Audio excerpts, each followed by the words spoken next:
Bana nibiki warihe je kwishuri aya masabu mu gatondo uyu kiva kwishuri iyo telefone yari yange igwaruka mugwaye inda iguhaye ana ugase nakubwiye ko ari so wawe akunda nde ariko waye wowe nako kugira ngo baduha bakora uje ni so wawe none ngo niwe yaguhaye telefone ana reka kumba badari ana reka kumba badareka gabane ngo kona bisanye byose ni nyende gana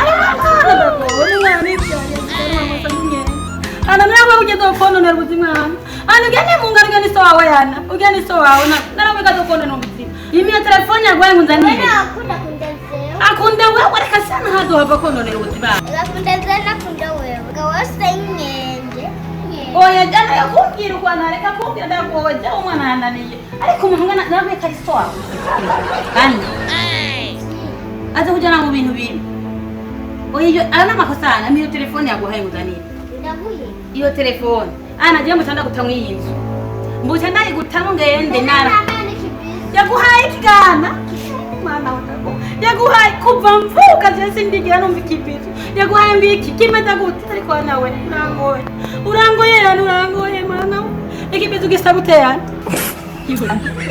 yaguhaye ikipizo ngo kimeta gute kenya ngena kugira kiye nako twagihanye kimeta gute kipizo Nanambaga gusindiwa mutagihana. Iwana kubwiye nyereke kibizi ngene kiguhaye kubwiye yaguhaye kimeza gisagutegana nicyo kibizi. Ngomba ngende.